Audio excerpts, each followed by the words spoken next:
우리가 2주 전에 지난주에는 우리가 전체 기도회를 모였었고요. 그래서 다른 말씀을 가지고 설교를 했다면 2주 전에 우리가 어떤 것을 배웠냐면 사도행전 30년이라는 것을 배웠어요.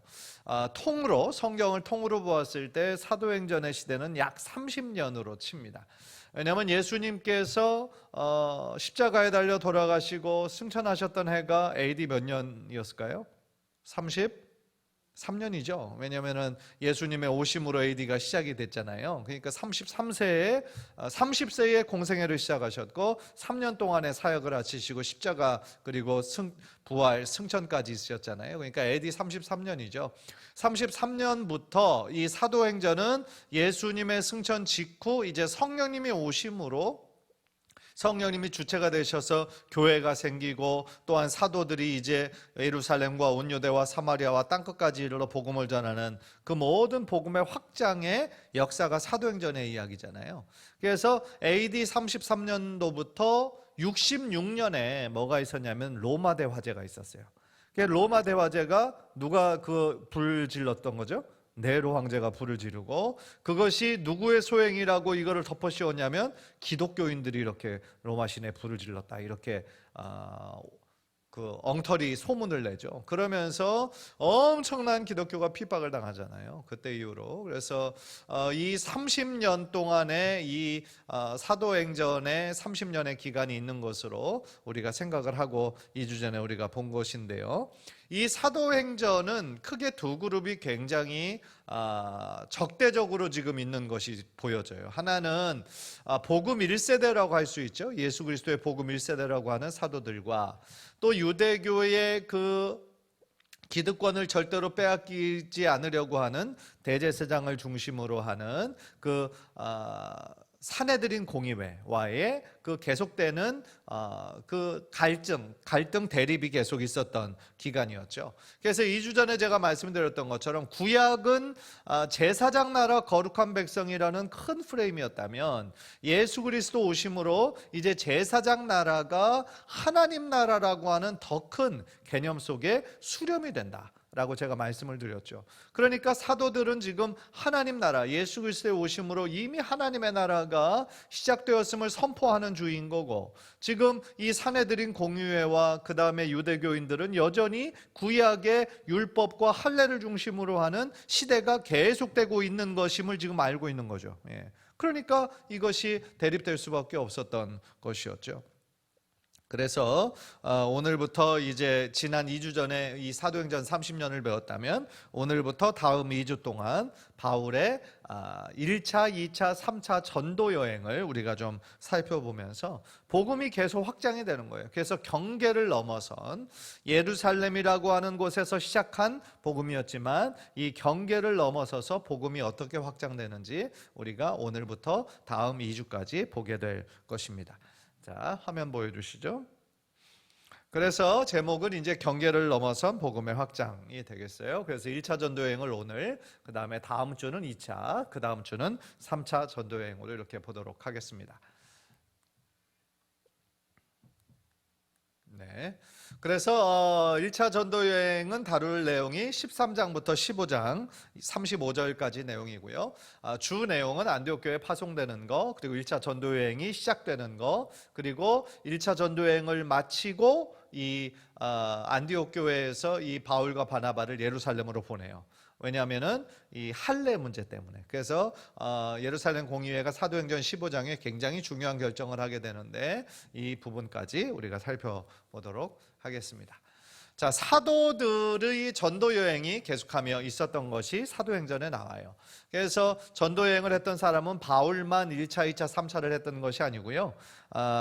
두 번째 바나바도 전도 여행을 했던 사람이죠. 그래서 예루살렘 교회에서 안디옥 교회에 파송한 최초의 사람이 바로 바나바였던 것이고, 또 바울과 1차 전도 여행을 했었고요. 또 1차 전도 여행에서 이 마가가 중간에 이렇게 대립이 생겨서 돌아가 버리죠. 그래서 2차 때부터는 바울이 실라를 데리고 가고 바나바는 마가를 데리고 이렇게 따로따로 선교 여행을 하게 됩니다. 그래서 바나바도 이 복음이 확장되는 데 있어서 굉장히 중요한 역할을 했던 사람이었고요. 빌립도 전도 여행을 열심히 했던 사람이죠. 그래서 사마리아를 중심으로 해서 또 에티오피아 내시에게 또 복음을 전했던 사도가 바로 빌립이었고요. 베드로도 또 전도 여행을 했었죠. 그래서 사마리아로 가서 예수님의 그 복음의 역사를 살펴봤고, 여러 지역 루다, 요빠 등 여러 이방인 지역을 그 선교를 했습니다. 그래서 당시에 여러 전도팀이 정말 산을 넘고 물을 건너서 복음을 전했다라는 거예요. 그래서 사도행전 13장부터는 이제는 중심 인물이 바울의 그 선교 여행을 중심으로 이 사도행전이 딱 갈래가 갈라지게 되는 것이죠. 자, 통으로 본 사도 바울의 삶을 한번 좀 우리가 대략적으로 좀 살펴봤으면 좋겠는데요. 출신 배경은 빌립보서 3장에서 본인의 어떤 자전적인 고백으로 얘기하는 것처럼 나는 히브리인 중에 히브리인이요, 난 지 8일 만에 할례를 받았고, 이런 식으로 쭉 나열하는 구절이 있어요. 그래서 히브리인 중에 히브리인이었고, 로마 시민권은 나면서부터 받았고요, 교육도 가말리엘, 그러니까 최고의 학풍에서 교육을 받았다라는 거예요. 그러니까 그의 태어난 배경, 신분, 교육, 이것을 가르쳐 주는 거죠. 그래서 기독교인의 박해자였어요. 왜냐하면 유대교에 굉장히 열심히였던 사람이었거든요. 그래서 교회를 잔멸하는, 그래서 각 집에 들어가 남녀를 끌어다가 옥에 넘기니라. 그러니까 아직 부활하신 예수님을 만나기 전엔 유대교에 엄청난 열심이었던 사람이었던 것이죠. 그런데 그랬던 사울이 회심을 합니다. 그날도 다메섹으로 도망간 유대인을 잡아서 막 죽이려고, 그래서 대제사장의 공문까지 받아서 지금 다메섹으로 가던 길이었던 거죠. 그런데 거기에서 누구를 만납니까? 부활하신 예수 그리스도를 만나죠. 사울아 사울아, 나는 네가 핍박하는 예수라. 부활하신 예수를 직접 만나게 되는 것이죠. 그러면서 부활하신 예수를 만나고 나고, 또 아나니아 그 선지자를 통해 이제 눈이 떠지는 것을 경험하고 난 그 이후로부터 계속해서 이제 예수님의 복음을 전파하기 시작하죠. 그런데 그것을 같은 유대교에 있던 사람이 봤을 때 바울은 어떤 사람이에요? 변절자예요. 배신자예요. 그러니까 같은 유대교에서 그렇게 바울을 싫어하는 거예요. 미워하는 거고. 왜냐하면 한때는 같은 부류의 사람이었고 같이 유대교에 열심이었는데, 이 기독교는 이단처럼 보이는 그런 조그만 집단이고, 예수가 다시 살아났다고 그러지, 예수의 피를 막 먹는다고 그러지, 막 그런 소문이 들리는 이단이었단 말이에요. 유대교 입장에서 봤을 때는. 그런데 그거에 지금 헷가닥 해가지고 완전히 예수를 막 전파하는 그 역할을 하니까 유대교 입장에서 얼마나 괘씸하고 눈에 가시잖아요. 그러니까 그렇게 바울을 핍박하고 미워했던 것이죠. 그런데 이제 자신이 변화됐다라는 것을 예루살렘에 있는 예수님의 제자들에게도 좀 얘기를 하는데 사람들이 안 믿어요. 안 믿어. 사람 쉽게 변하지 않잖아요. 저 사람이 어떤 사람인 줄 아냐? 우리 예수님 믿는 사람들을 잡아서 죽이고 감옥에 가두는 그런 악랄한 사람이다. 그런데 그런 사람이 변화되었다는 것을 어떻게 믿냐? 지금 변한 척 하는 거다. 막 이런 식으로 예수님의 제자들, 사도들이 믿지 못해요. 그러니까 사울이 열심히 복음을 전하다가 아이고 풀이 죽었고 안 되는가 보다 해가지고 자신의 고향으로 돌아가 버려요. 그래서 그 무명으로 지냈던 그런 기간이 3년 이상이 있었다라는 것이죠. 그것이 침묵기예요. 그런데 그를 데리고 왔던 사람이 누구냐? 바나바예요. 바나바가 안디옥 교회에서 말씀을 가르치는데 계속해서 성도들이 막 늘어나고, 그러니까 자신의 혼자만의 힘만으로 이 성경을 가르치기가 이게 힘에 벅차거든요. 그러니까 지금 자신의 고향에서 조용히 있는 그 사울을 불러서 우리 같이 사역하자. 그러니까 어떻게 보면 교회 역사 가운데 바울이 짠 등장하게 된 거는 이 바나바라고 하는 위대한 사람 덕분이었다라는 거예요. 그래서 바나바가 어떻게 보면 이 바울과 뗄래야 뗄 수가 없는 굉장히 친밀한 관계였다라는 거죠. 그러면서 안디옥 교회에서 둘이 1년간 사역을 하는데 그 사역에 엄청난 열매가 맺히죠. 그러면서 오늘 본문 우리가 읽었던 것처럼 안디옥 교회에서 오히려 바나바와 바울을 파송합니다. 선교사로. 그래서 1차 전도여행 2년이 이제 시작이 되는 거예요. 그런데 이제 그것을 마치고 다시 보고를 해야 될 거 아니에요. 그래서 자신을 파송한 교회가 어디라고 그랬어요, 제가 지금? 안디옥, 그렇죠. 잘 듣고 계시는 거죠? 예, 계속 이야기로 흘러가니까 파송한 안디옥 교회로 가서 또 보고를 해야 될 거 아니에요. 그런데 보고하면서 이런 일이 있었다, 막 사람들 다 좋아하긴 하는데 또 한편으로 보니까 그 교회가 엄청 분위기가 지금 싹 안 좋은 거예요. 왜 분위기가 이렇지? 알고 보니까 예루살렘 그 교회에서 몇몇 유대인들이 와가지고 무슨 얘기를 했냐면, 너희들 지금 예수님의 그 십자가 복음만으로 구원받는다는 거 아니다. 그걸로는 부족하다. 지금 우리가 말이야 2000년이 넘게 할례를 받았고 이 구약의 율법을 지키면서 살아왔는데, 너희들도 구원받으려면 당연히 할례를 받아야 된다. 이렇게 주장하는 사람들이 몇몇이 왔다 갔던 거예요. 그러니까 안디옥 교회에서 그걸로 논쟁이 붙었어요. 논쟁이 붙어서 바나바와 바울이 그거 아니다라고 아무리 설명을 해도 그거를 해결이 안 되는 거예요. 그래서 안디옥 교회에서 이러면 안 되겠다. 이러다가 지금 우리 교회가 완전히 또 분열이 생기겠다. 바나바와 바울을 그러면 모교회라고 할 수 있는 예루살렘 교회로 보내서 거기서 결정을 듣고 와라.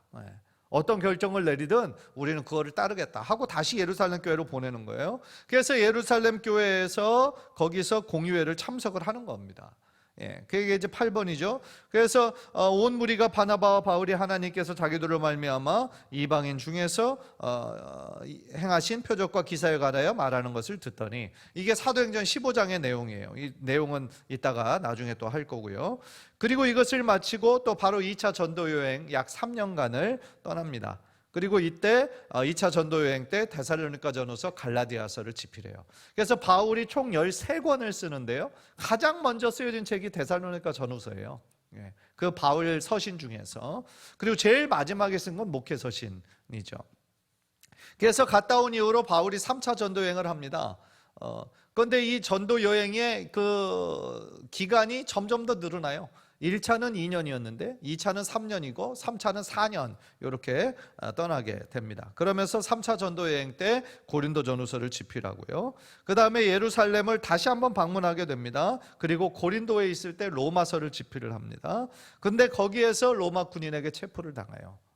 그래서 유대인들의 살해유입을 당하고요. 16번 가이사랴 감옥에서 2년 동안 갇혀 있게 되고요. 그 다음에 거기서 자신이 로마 황제에게 나는 재판을 받고 싶다, 이렇게 얘기를 하죠. 그래서 그는 시민권이 있었던 자였기 때문에 그렇게 주장을 하면 반드시 황제에게 가야 되는 거였거든요. 자기 마음대로 할 수가 없어요. 왜냐하면 로마 시민권자니까.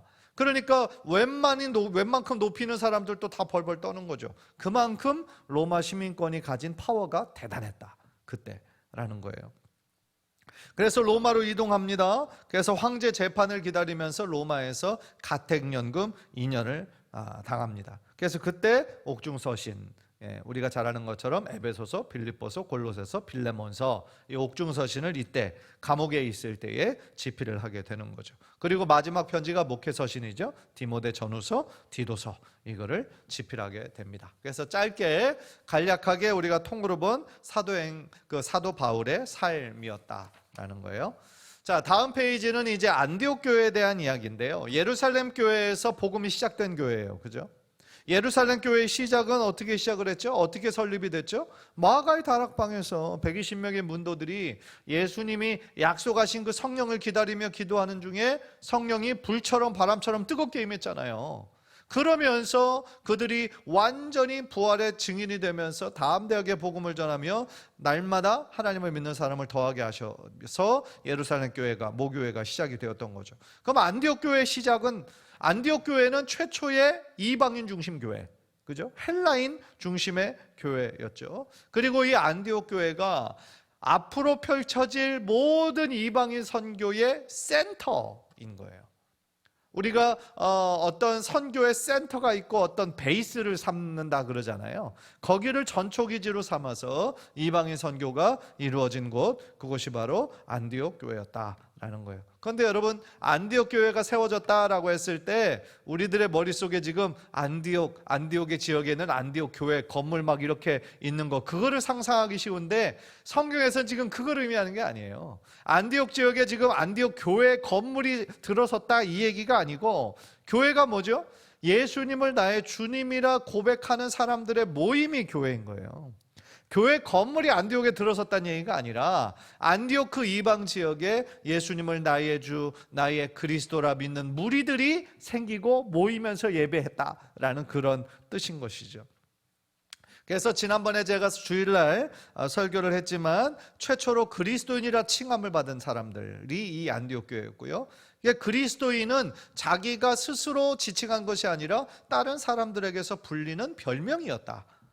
예수의 사람, 예수에 속한 사람, 뭔가 다른 것이 보여지는 그런 사람으로 그리스도인이라는 별명이 붙었다라는 거죠. 그리고 또 제가 아름다운 동역이라는 설교에서 말씀드렸던 것처럼 예루살렘 교회와 안디옥 교회가 아름다운 동역을 이루었죠. 그래서 안디옥 교회에 지금 믿는 사람들이 더해지니까 제일 처음에 바나바를 보냈고 그 다음에 나중에 바울이 함께 이렇게 됐고, 또 이 안디옥 교회에서는 어떤 동역을 했냐면 예루살렘 교회가 어려움에 처했다, 엄청난 기근이 처했다라는 소문을 듣고 자신들의 가진 것을 십시일반, 자기들도 힘든데 십시일반 그것을 모아서 또 예루살렘 교회 성도들을 돕는 이러한 동역을 한 교회가 바로 안디옥 교회였다라는 겁니다. 자, 안디옥 교회 구성원들을 보면요, 오늘 13장 1절에서 나오는 것처럼 참 다양해요. 그래서 바나바와 바울이 있었고요, 그 다음에 니게르라는 시몬이 있었고요, 구레네 사람 루기오라고 하는 사람이 있었고요, 에돔인 분봉왕 헤롯의 젖동생 마나엔이라는 사람도 있었어요. 그리고 많은 헬라인들이 있었어요. 그러니까 이렇게 다양한 사람들이 지금 리더를 이루고 있었고요, 그 다양함 속에서 일치와 조화가 있었다라는 거예요. 어떻게 그게 가능했을까? 말씀 중심으로 모였기 때문이고 은혜 중심으로 모였기 때문이었다라는 것이죠. 그래서 안디옥 교회 구성원은 모든 민족의 교회다, All Nation, 열방의 교회다. 그리고 열방 선교의 베이스고 전초기지가 바로 안디옥 교회였다라는 거죠. 그래서 여기에서 최초의 그리스도인이라고 하는 이름이 불려지게 되었다 라는 거죠. 이 그리스도라는 뜻이 원래는 히브리어 메시아라는 말이 이 헬라어로 번역된 말이 그리스도거든요. 그래서 메시아는 원래 구약에서는 기름 부음을 받은 자라는 뜻이에요. 그래서 기름 부음을 받는 직이 이렇게 세 가지 직분이에요. 왕, 제사장, 선지자. 그런데 이것이 메시아가 이제 그리스도, 이 베들레헴에서 탄생할 이것으로 지칭이 되면서 이제는 그리스도가 오직 예수 그리스도만 지칭하게 되었죠. 그렇죠? 어떤 왕이나 선지자에게 이 그리스도라는 명칭을 붙이지 않잖아요. 오직 예수 그리스도만 지칭하는 단어가 되었다라는 것이죠. 자, 최초의 그리스도인이라고 이름을 불렸던 그 교회가 어느 교회라고 그랬죠? 안디옥 교회. 그게 첫 번째 나오는 비로소 그리스도인이라 일컬음을 받게 되었더라. 그만큼 이 안디옥 교회 성도들이 굉장한 하나님을 향한 열심이 있었고, 그 삶 속에 예수님의 향기가 드러나는 그러한 삶을 살았던 그 이방인 교회, 그것이 바로 안디옥 교회였다라는 거죠.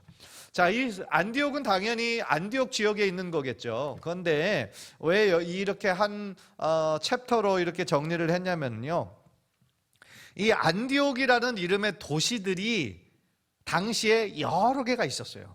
당시에. 그래서 실제적으로 안디옥 교회가 있었던 곳은 수리아 안디옥이라는 곳이고요. 그 다음에 제일 밑에 보시면 비시디아 안디옥이라는 데가 있는데, 여기는 바울이 1차 전도 여행 때 방문한 비시디아에 있는 안디옥 교회였어요. 그러니까 엄밀히 따지면 안디옥 교회가 시작된 곳은 수리아의 안디옥이다. 요거를 그냥 참조하시면 될 것 같습니다. 자, 안디옥 교회 파송이 있었죠. 제가 아까 이 바울을 얘기하면서 잠깐 얘기를 했었는데요, 수리아 안디옥에 세워진 이 안디옥 교회의 첫 시작은 바울과 바나바의 열심과 헌신으로 세워졌어요. 그죠? 이 수리아 안디옥에. 그런데 수리아 안디옥 교회에서 세계 선교를 시작을 하죠. 그래서 누구를 파송합니까? 바울과 바나바를 파송을 하는 거예요. 그래서 이것의 의의가 뭐냐 생각을 해볼 때, 파송받은 교회예요. 제일 처음에 바나바가 파송이 됐잖아요. 예루살렘에서 보냈잖아요. 그 다음에 다시 바울을 데리고 와가지고 1년 동안 바울과 바나바가 열심히 말씀으로 양육을 시켰잖아요. 그런데 1년이 넘은 그때 다시 거기에서 파송받았던 그 지도자들 바울과 바나바를 다시 파송하는 교회가 됐다. 그러니까 파송받았던 교회였는데 이제는 파송하는 교회가 되었다라는 큰 의의가 여기에 있다라는 것이죠. 자, 그럼 바나바는 누구인가? 아까 제가 이 사도 바울을 이 자신의 고향 다소에 있을 때 그를 데리고 와서 정말 그로 하여금 지도자가 될 수 있도록 도운 사람이 바나바였다라고 했는데, 그것 이외에도 이 바나바는 참 많은 그런 일들을 한 사람이죠. 제일 먼저 등장하는 거는 1번에 사도행전 4장에 나오거든요. 그래서 베드로 앞에 이 바나바가 밭이 있었어요. 그래서 팔아 그 값을 가지고 사도들의 발 앞에 완전히 둔 것. 그러니까 발 앞에 두었다는 얘기 아니라 자신의 전 재산을 팔아서 이 사도들 공적인 목적을 위해 드렸던 사람이었죠. 그래서 그것을 보고 사도행전 5장에 나오는 아나니아와 삽비라가 그 명예, 그 칭찬 자기들도 얻으려고 했던 것이 이 바나바가 이렇게 했던 것을 보고 했던 거였던 거죠. 자, 2번 바울을 사도들에게 소개했다. 제가 말씀드렸고, 예루살렘 교회와 안디옥 교회를 연결했다. 말씀드렸고, 그 다음에 바울과 1차 전도 여행을 같이 떠났고요. 그 다음에 마가를 훈련해서 마가복음을 쓰도록 힘을 준 사람이다. 이 마가가 이 바나바의 조카예요. 조카, 친척이었고, 그래서 이 젊은 마가를 선교 여행, 1차 전도 여행 때 데리고 갔던 것이죠. 그래서 이 마가가 결국은 마가복음을 쓴 저자였다라는 것이죠. 자, 바울의 1차 전도 여행. 1차 전도 여행은 2년간 소아시아를 중심으로 이루어졌습니다. 그래서 이 1차 전도 여행은 바울과 바나바와 그 다음에 바나바의 조카였던 마가가 1차 전도 여행을 했었죠. 그래서 주로 유대인들 회당을 중심으로 많은 유대인들이 모였었기 때문에 그들에게 예수 그리스도의 복음을 전파합니다. 그런데 1차 전도 여행 중간에 마가하고 바울이 뭐가 틀어져 가지고 마가가 다시 돌아가 버리죠. 그리고 또한 유대인들의 극심한 방해를 받게 돼요. 그래서 위기도 겪었지만 이 1차 전도 여행을 통하여서 많은 사람들이 주님께 돌아오는 역사가 있었다라는 거죠. 자, 아까도 말씀드렸던 할례는 구약에서 하나님께서 명령하신 거예요. 언약의 표징이에요. 그래서 유대인 성인 남자의 몸에 표를 새기는 거죠. 하나님께 속한 그 사람이다. 그래서 난 지 8일 만에 모든 유대인 남자들에게는 할례를 행하는 거죠. 그리고 아브라함이 최초의 할례를 이렇게 받았고요. 그런데 이제 아까도 말씀드렸던 것처럼 이 할례가 그러면 여전히 그 다른 이방인들도 지금 전혀 할례가 없이 성인이 된 사람들은 그러면 예수님 믿으려면 이 할례를 또 육체에 받아야 되는가? 이 문제가 각 이방인 교회들마다 대두가 되었던 거죠. 왜냐하면 그렇게 주장하는 유대인들이 있었기 때문에, 예루살렘 교회에서 왔던 사람들. 그래서 이 큰 어려움을 겪었을 때 그 문제가 해결이 안 되니까 이 안디옥 교회에서 바울과 바나바를 예루살렘 교회로 다시 방문하도록 하는 것이었죠. 그래서 예루살렘 공의회의 내용에 지금 이제 모든 그것을 결정할 수 있는 사람이 다 모였어요. 그래서 참석을 보면 예루살렘 교회 사도들, 장로들, 안디옥 교회 파송 대표인 바울과 바나바가 지금 의장이 야고보인데 이 회의를 지금 하는 겁니다. 그래서 바울과 바나바가 1차 전도 여행을 보고를 해요. 그런데 어떤 유대인이 이렇게 얘기를 합니다. 이방인들도 모세의 법대로 할례를 받지 아니하면 구원을 받을 수가 없습니다. 이렇게 얘기해요. 또 바리새인 출신 유대인이 이방인에게 할례를 행하고 모세의 율법을 지키라 명하는 것이 마땅합니다. 만약에 야고보가 그렇게 얘기하는 사람들의 얘기를 딱 듣고 이렇게 하는 것이 맞겠죠? 우리가 지금까지 역사가 2000년이나 되는 역사인데 쭉 그렇게 왔으니까 그렇게 하는 것이 좋을 것 같습니다. 이렇게 했으면 이방인 교회 예수님 믿는 사람들이 다 또 할례를 받고 또 율법을 계속 지켜야 됐을 거예요. 그러나 그건 하나님 뜻이 아니었잖아요. 그죠? 그래서 베드로도 그런 편견을 가지고 있었던 사람이었죠. 그래서 오직 구원은 유대인에게만, 그리고 이 유대 지역에만 그런 편견과 선입견을 가지고 있었는데 하나님께서 베드로의 편견을 깨뜨리셨잖아요. 누구와 만나게 하심으로 깨뜨리셨죠? 고넬료. 제가 설교 때 말씀드렸잖아요. 그래서 그 환상을 보잖아요. 내 어귀에 큰 보자기 같은 것이 내려오는데 보니까 이 유대인들이 부정하다 여기는 뭐 돼지, 뭐 뱀, 막 이런 그런 짐승들이 가득했잖아요. 그런데 하늘에서 음성이 들렸죠. 이것을 먹으라고. 베드로가 이 부정한 거를 어떻게 먹습니까? 거절을 하죠. 그런데 그 환상이 3번 오르락내리락 오르락내리락 하죠. 그래서 이 베드로가 도대체 이게 무슨 내용인가? 지금 나를 시험하는 건가 하나님이? 이런 식으로 헷갈려하고 있을 때에 고넬료가 보냈던 그 종이 딱 초인종을 누르는 거죠. 딱딱딱딱. 그래서 이게 누군가 나가보니까 고넬료라는 사람이 보냈는데 지금 베드로를 지금 꼭 모시고 싶습니다 하면서 나의 보낸 것이 바로 이런 뜻이구나. 그래서 하나님의 뜻이 있음을 깨달아서 고넬료 집에 가서 고넬료로 만나 얘기를 해보니까 하나님의 뜻이 무엇인지, 이제는 구원이 유대인에게만, 이 유대 지역에만 머무르는 것이 아니라 인종적인 지역적인 것을 뛰어넘기를 원하시는 그것이 바로 하나님 뜻이구나. 그것을 베드로가 그제서야 깨닫는 거죠. 그러면서 베드로가 그 얘기를 지금 예루살렘 공유회 때 하는 거예요. 하나님이 그들도 차별하지 않으시더라. 하나님이 이방인들에게도 성령을 내리시더라. 하나님이 하시는 일을 우리가 그럼 어떻게 막겠느냐. 그렇게 얘기를 하니까 베드로의 이야기는 사람들이 잘 들을 수밖에 없죠. 왜요?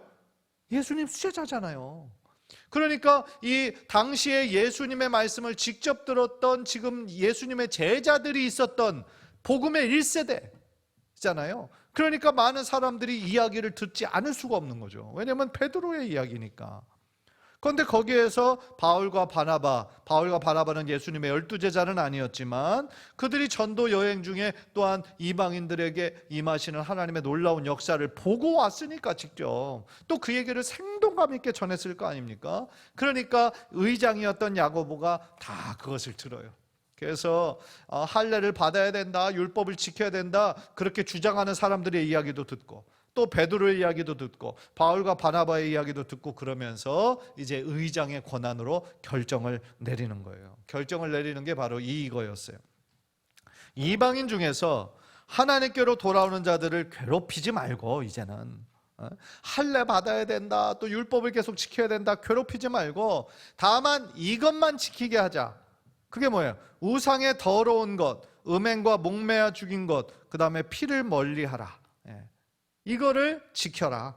그러니까 우상의 더러운 것을 피하고 음행을 피하고 목매어 죽인 것과 피 있는 채 먹지 말란 얘기예요. 그거를 피해라. 그래서 3가지 금지사항만 두고 나머지는 구원받는 데 있어서는 예수님의 십자가로 충분하다. 그거를 결론을 땅 내린 거죠. 그래서 예수님의 십자가로 충분하다. 그리고 예수님의 십자가의 의미를 조금이라도 훼손해서는 안 된다. 아니 십자가에서 예수님께서 가상칠언에서 분명히 다 이루었다 말씀하셨잖아요. 모든 율법의 요구를 다 이루셨잖아요. 그래서 이 성전에서 성전과 지성소 사이에 있었던 큰 휘장이 위에서부터 아래로 쫙 찢어졌잖아요. 그 상징적인 사건이 뭐예요? 지성소에 들어갈 수 있는 사람은 누구 한 사람뿐이었죠? 대제사장 한 사람만 들어갈 수 있었어요. 그런데 그 휘장이 찢어졌다라는 얘기는 뭐예요? 이제는 대제사장만 들어갈 수 있는 것이 아니라 모든 사람이 하나님 앞으로, 하나님의 임재 앞으로 들어갈 수 있다라는 뜻이잖아요. 그러니까 그때 이후로 모든 사람이 하나님께 대제사장을 통해서만 예배하고 기도하는 게 아니잖아요. 우리들 모두가 주님의 이름만 부르면 그 장소가 또한 그 시간이 하나님께 예배하는, 기도하는 시간이 될 수 있는 거잖아요. 그러니까 예수님의 십자가로 이미 다 이루신 그 사건인데 여전히 구약의 그 개념 속에만 살아가고 있는 사람들은 계속 할례를 받아야 되고 계속 율법을 지켜야 된다. 그러니까 예수님이 부활하시고 승천하신 것까지 다 믿어요. 그런데 그것만으로 부족하다는 거예요. 그것만으로 부족하니까 우리가 지켜왔던 것들은 계속 이방인들도 지키게 해야 된다. 이렇게 주장을 했던 것이죠. 그러나 그거 예수님의 십자가로 충분하다라는 것이죠. 따라서 만약에 모세의 율법을 지키는 것으로 하나님 앞에서 계속하여 거룩하고 성결한 삶을 사는 것이, 그것이 계속 가능했다면 예수님께서 오셔서 모든 민족을 위하여 십자가 위에서 돌아가실 필요가 없었겠죠. 모세의 율법으로, 모세의 그 명했던 할례로 모든 민족이 다 구원받을 수 있었다고 한다면 예수님이 굳이 하늘의 보좌를 다 내어버리고 이 땅 가운데 인간의 모습으로 구원자로 오실 이유가 없었다라는 것이죠. 따라서 이 하나님의 그 속한 선민으로 이 이스라엘로부터 시작을 했지만 하나님께서 아브라함을 부르셔서 그 민족을 이루게 하시고 또 그 민족에게 주님의 복음을 예수님도 유대인의 혈통에서 나시게 하셨지만 하나님의 목적은 아브라함을 부르실 때부터 축복을 이 이스라엘에게만 주시려는 것이 아니라 이스라엘을 통하여 모든 민족, 모든 열방에게 그 축복을 나눠주시기 위한 것이 하나님의 뜻이었다라는 거죠. 그래서 우리가 그것을 기억할 필요가 있습니다. 자, 오늘의 결론이에요. 오늘의 결론입니다. 이 사도행전을 이해하는 데 있어서 굉장히 중요한 구절이 사도행전 1장 8절인데요. 오직 성령이 너에게 임하시면 너희가 권능을 받고 예루살렘과 온 유대와 사마리아와 땅끝까지 이르러 내 증인이 되리라 하시니라. 이 말씀의 순서대로 지금 복음이 확장되는 거예요. 그 말씀 구절의 순서대로 교회가 세워지고 확장이 되는 거예요. 그래서 예루살렘 지역에 지금 예루살렘 모교회가 2,000명, 3,000명 큰 교회가 되었잖아요. 그리고 이제 그것이 온 유대로 퍼지기 시작했잖아요. 그리고 사마리아 땅에 빌립이라고 하는 전도자를 통하여서 복음이 전해졌잖아요. 이런 남은 지역은 이제 땅끝까지인 거예요. 그래서 땅끝까지 복음을 전하기 위해서 하나님께서 계속 예루살렘 교회만 이 성도들이 뭉쳐 있으니까 어떻게 하셨어요? 박해를 주셨어요. 그래서 스데반의 순교로 그때부터 엄청난 유대교의 박해가 시작된 거예요. 그러면서 예루살렘에 있었던 성도들을 강제로 하나님께서 흩으셨어요. 각 지역으로 흩으셨어요. 왜냐하면 뭉쳐만 있으니까. 그래서 고난과 핍박이었지만 그 고난을 통하여 흩어졌던 사람들이 안디옥에 가서 거기서도 복음을 전하고 말씀을 전하고, 그래서 안디옥 교회가 생기면서 그 안디옥 교회가 세계 선교의 전초기지와 같은 이방 선교의 센터가 된 것이다 라는 것이죠. 그래서 거기서 바울과 바나바를 선교사로 파송을 해가지고 그들이 1차 전도 여행을 2년을 하고 왔죠. 그리고 다시 돌아오니까 안디옥 교회 할례에 대한 지금 문제가 너무 논쟁이 많이 붙어서 그것에 대한 해결을 위하여 그 예루살렘 공유에 참석해서 이제 이 할례와 그 율법은 그냥 유대인들의 정결 예식으로만 쓰고 오직 예수 그리스도의 십자가와 부활을 믿는 믿음으로 우리는 구원받는다. 이 믿음의 선언을 확증하는 데까지 이르게 되었다 라는 것입니다. 그래서 그것이 오늘 우리가 배운 내용이고 사도행전 13장부터 15장 중반부까지의 내용이 되겠습니다. 그래서 우리가 복음을 지금 전해받고 지금 그 내용을 믿으면서 구원받고 하나님의 자녀가 된 것은 누군가 목숨을 걸고 이 땅 조선에 와서 자신의 삶을 다해서 복음을 전해 주었기 때문인 거죠. 얼마나 많은 순교자들이 이 땅 가운데 있었습니까? 그렇죠? 따라서 많은 믿음의 선배들의 피땀 어린 수고와 헌신 때문이었음을 우리도 기억하면서 우리도 이 거저받은 은혜, 그저 내 안에 나만 잘 먹고 잘 사는 걸로 끝나는 것이 아니라 내가 거저받은 은혜 아직 알지 못하고 누리지 못하는 사람들, 주변의 사람들에게 우리가 증거하는 그런 복된 축복의 통로의 삶을 사시는 우리 귀한 성도님들 되시기를 주님의 이름으로 간절히 축원합니다. 기도하겠습니다.